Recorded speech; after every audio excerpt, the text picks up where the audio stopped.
এই, আরে কি করছেন আপনি? মাথা ঠিক আছে আপনার? আমি প্রেগনেন্ট।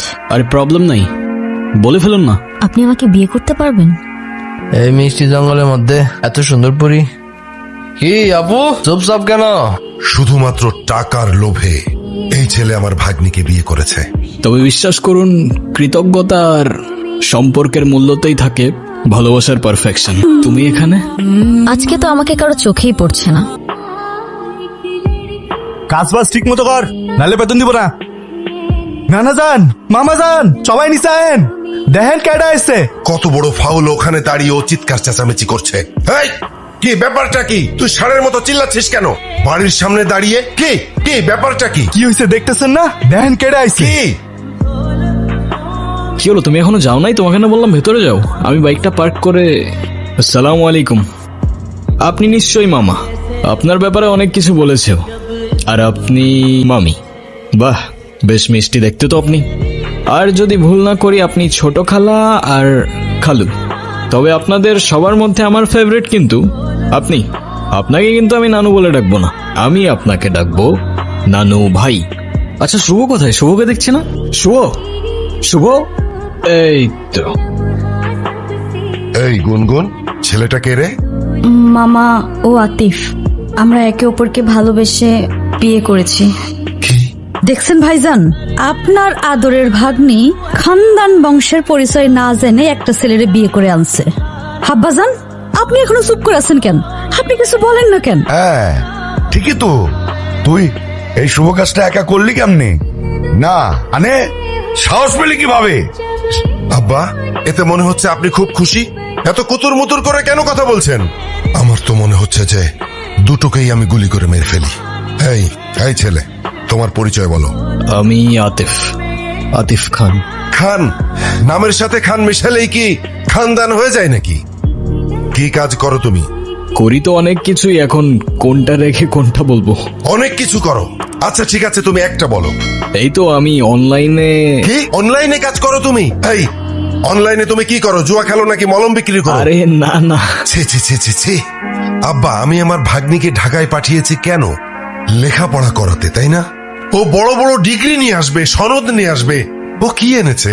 হ্যাঁ এনেছে, একটা কিছু তো এনেছে। ও বাড়িতে একটা বনশিয়াল নিয়ে এসেছে। ছে। জীবনে বেঁচে থাকার জন্য খাবারের চেয়ে বেঁচে থাকার ইচ্ছেটাই বেশি দরকার। আর যদি সেই বেঁচে থাকার ইচ্ছেটা কোনো এক মানুষের জন্য হয়ে ওঠে, তাহলে জীবনে ঠিক তাকেই রাখতে হয় যে সত্যিই থাকতে চায়। এই, আরে কি করছেন আপনি? মাথা ঠিক আছে আপনার? আরে আজব তো। কি সমস্যা কি আপনার? কি করছেন আপনি? আরে প্রবলেমটা কি আপনার? আরে কিছু বলছেন না কেন? মাথা ঠিক আছে আপনার? কি করছেন আপনি? পাগল নাকি আপনি? মরতে যাচ্ছিলেন কি জন্য? নাও, একে তো এত বড় একটা বোকামি করতে যাচ্ছিলেন, তার উপরে ড্যাব ড্যাব করে তাকিয়ে আছেন। ভ্যাম্পায়ার নাকি আমি?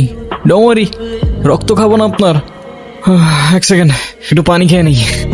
দেখেন, আমি জানি না আপনি কে, তবে এতটুকু জ্ঞান তো দিতেই পারি যে আপনার কষ্ট যতদিন আপনার ভেতরে চেপে রাখবেন না, সেটা বিষ হয়ে ভেতর থেকে আপনাকেই খেয়ে ফেলবে। এখন বলুন, এই বোকামিটা কেন করতে যাচ্ছিলেন? ডোন্ট ওয়ারি, আমি কাউকে বলবো না। আর বলার মতো তেমন কেউ নেইও আমার, না পরিবার না বন্ধু, শুধু আমি, আমার ক্যামেরা আর আমার ওয়াটার বটল। কি ভাবছেন আমাকে বললে আপনার লাভ ছাড়া ক্ষতি নেই? আর এমনও তো হতে পারে যে আপনার প্রবলেম শুনে আমি আপনাকে কোনোভাবে সাহায্য করতে পারি, রাইট? আমি প্রেগনেন্ট।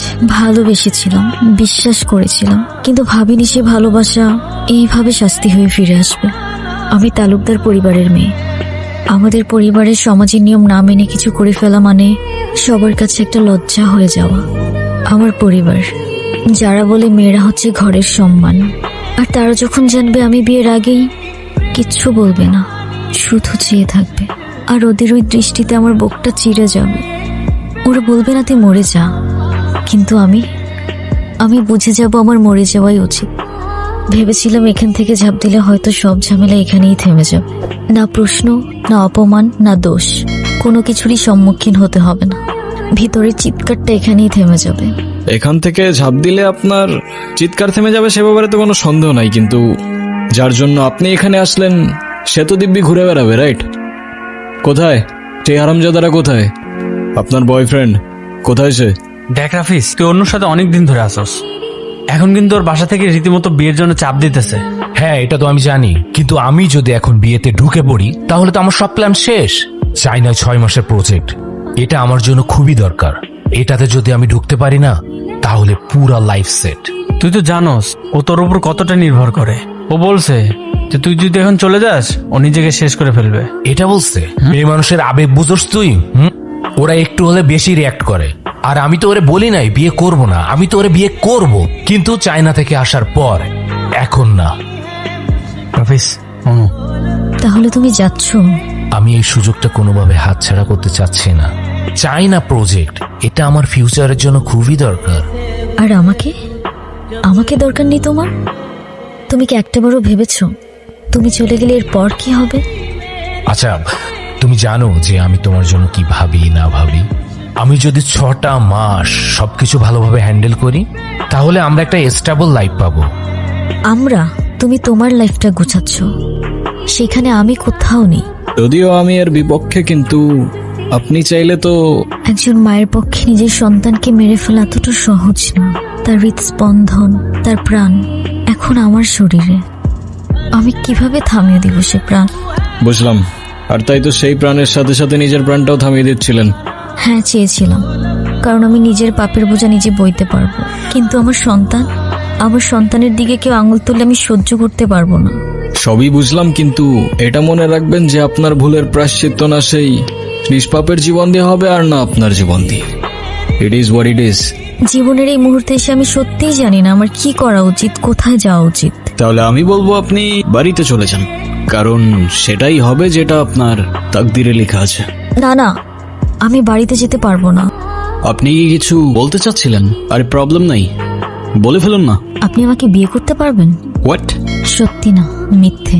আরে বুঝাই বলেন না, আমি কিছু বুঝতে পারতেছি না, মাথায় ঢুকতেছে না কিছু আমার। ধরুন আমি আপনাকে স্বামী সাজিয়ে আমাদের বাড়িতে নিয়ে গেলাম, কিছুদিন পর আপনি ওখান থেকে চলে যাবেন। তখন তো আমার সন্তানের পরিচয় নিয়ে কেউ প্রশ্ন তুলতে পারবে না। তারপর রাফিজ যখন আসবে তখন বিয়ে করে নিব। সরি, আমি আসলে বুঝতে পারছি না আমি কি বলছি না বলছি। আপনি কেনই বা আমার জন্য এত কিছু করবেন? সরি। আচ্ছা চলেন, আপনার জন্য মা হবেন না আপনি, একজন মায়ের জন্য এইটুকু তো করাই যায়, বলেন? চলেন, আসেন আসেন, আর ভেবে লাভ নাই। পানি খাবো। কি? পানি খাবো। পানি? এখানে তো পানি তো শেষ। আচ্ছা তুমি দাঁড়াও, আমি নিয়ে আসি। হ্যাঁ, 2 মিনিট। এই মিষ্টি জঙ্গলের মধ্যে এত সুন্দর পরি। কি আপু, চুপচাপ কেন? কথা কইতে পারেন না? নাম কি আপনার? কি হয়েছে এখানে? কিছু না ভাইয়া। এই আপু, আমার কথা শুনেন না, চলেন না এক কাপ চা খাই। আমরা কিন্তু মানুষটা খারাপ না। এখান থেকে চলেন তাড়াতাড়ি। আরে দাঁড়ান না, চায়ের দাওয়াত দিল না, তা ভাবছি চাটা আজকে কে বানাবে, তোরা না তোদের বাপ? এই কি বললি? একদম এরকম।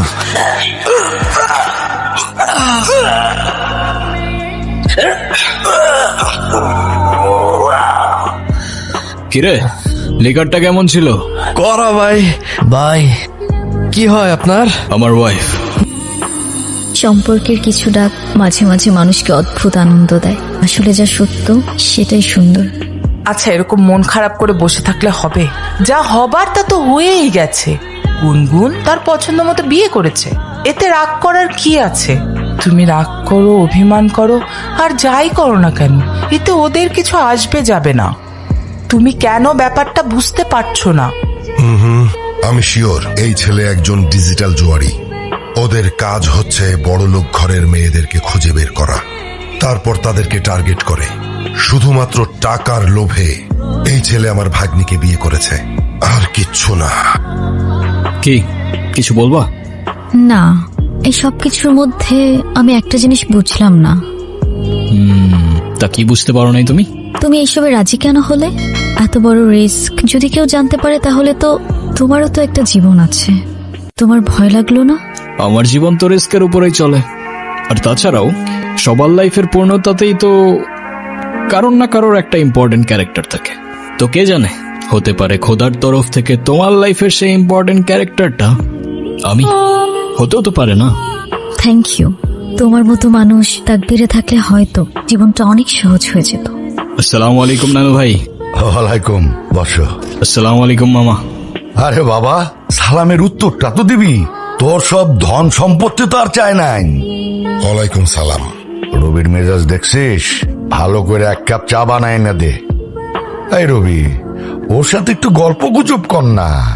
আমি যখন জামাই ছিলাম তখন আমাকে তো নানির পরিবার মাথায় করে রাখতো। তার তো কারণ ছিল আব্বা, সেটা আপনি খুব ভালো করে জানেন। আপনি তো ওর মতো কোনো সাধারণ পরিবার থেকে আসেননি। আমাদের বংশের মান মর্যাদা, ধন সম্পদ, নাম ডাক এসবের একটা ব্যাপার ছিল। আমার না আপনার জন্য খুব আফসোস হচ্ছে মামা। If I am not wrong, আমি যতদূর বুঝতে পারলাম আপনার কাছে খানদান, প্রপার্টিজ, নাম ডাক এসব কিছু ইম্পর্টেন্ট।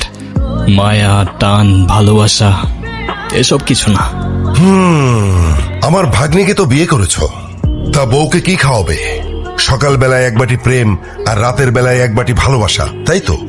আরে মামা, আমারই তো বউ, কতটুকুই বা খাবে বলেন? সমস্যা নেই। আর তারপরেও যদি কম পড়ে যায়, একজনেরটা না হয় দুজনে ভাগাভাগি করে নেব। যে সমস্ত মানুষের পকেটে টাকা থাকে না, তারা সবসময় এই সমস্ত ফালতু কথা বলে। আচ্ছা, আপনি কখনো ভেবেছেন, আপনি যেমন আপনার ভাগ্নিকে একটা লাক্সারিয়াস লাইফস্টাইল দিয়েছেন, সেটা একটা কৃষক কিন্তু তার সন্তানদের দিতে পারে না। তার মানে কি সে তার সন্তানদের ভালোবাসে না? আমি জানি আমার কথাগুলো আপনার মানতে একটু কষ্ট হবে, তবে বিশ্বাস করুন, কৃতজ্ঞতা আর সম্পর্কের মূল্যতেই থাকে ভালোবাসার পারফেকশন। এটা আমার সবচেয়ে প্রিয় জায়গা। ছোটবেলায় এখানে বসেই আকাশে ঘুড়ি খুঁজতাম, আর যখনই মা বাবার কথা মনে পড়তো একা একা বসেই কাঁদতাম। তুমি জানো পরিবার কেমন হয়?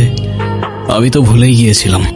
প্রথমবারের মতো যখন তোমার বাড়িতে ঢুকলাম না, সবাইকে দেখে কেমন যেন অদ্ভুত লাগছিল। অদ্ভুত কেন? কারণ আমি কখনো কল্পনাও করিনি যে একটা বাড়ির ভেতরে ঢুকলে এমন নতুন একটা দুনিয়া খুলে যেতে পারে। তোমার মামা যতই রাগ দেখাক, আমার কেন যেন মনে হয় তোমাকে অনেক ভালোবাসেন উনি। মামি যখন নিজ হাতে প্লেটে খাবার বেড়ে দেয়, তখন মনে হয় এটাই হয়তো মায়া। আর নানু ভাই যখন চোখে চোখ রেখে ভাই বলে ডাকেন, তখন মনে হয় আমি আর একা নেই। আমি তো শুধু অভিনয়ের নামে এসেছিলাম।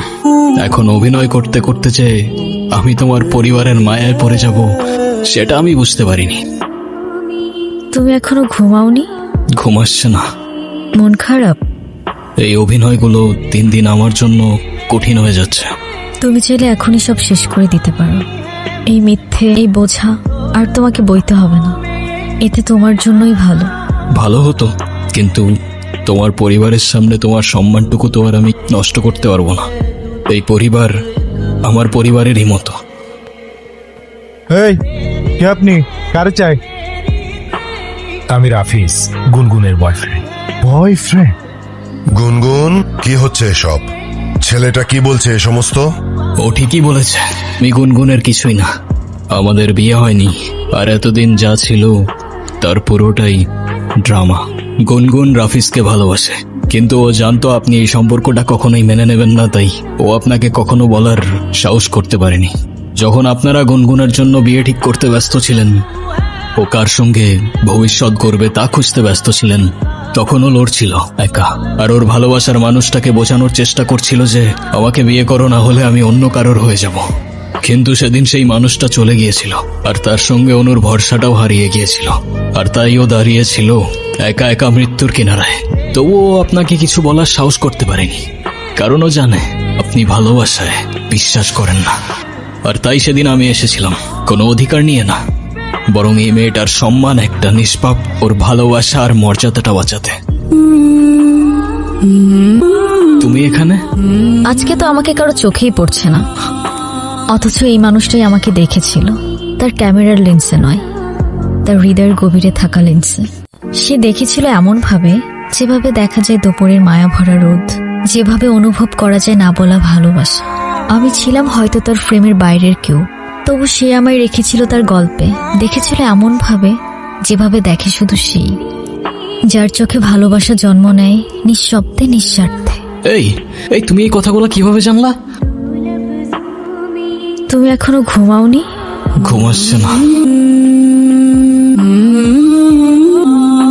এখন আর এসব জেনেও কি, সে তো তার তাকদিরে লেখা মানুষকে পেয়েই গেছে। আমি তো শুধু একটা ছায়া ছিলাম, আলো তো ছিল অন্য কারোর জন্য। তোমার তাকদিরে আমি আছি কিনা সেটা আমি জানি না, তবে সেই ছোটবেলা থেকেই একটা জিনিস চাইতাম জানো, একটা ঠিকানা যেখানে সন্ধে হয়ে যাওয়ার পর কেউ বলবে তাড়াতাড়ি ফিরে এসো, সকালবেলা ঘুম থেকে উঠে কেউ বলবে ঘুম ভালো হয়েছে, আর দিন শেষে খাবার রেখে বলবে ঠান্ডা হয়ে যাবার আগে ভাতটা খেয়ে নাও। আচ্ছা, আমি যদি বলি এই মুহূর্তে তোমার ডায়েরিতে আমার জন্য কিছু লিখতে, তাহলে তুমি কি লিখবে? জিরো? আমি তোমার লাইফে জিরো? ডিপেন্ডস। এখন তুমি যদি জিরো মানে শূন্য দেখতে চাও তাহলে সেটাই, তবে আমার পয়েন্ট অফ ভিউটা একটু আলাদা। আমার পয়েন্ট অফ ভিউতে এই সিম্বল ছাড়া কোনো সংখ্যাই পরিপূর্ণ হয় না। Then zero means you complete me.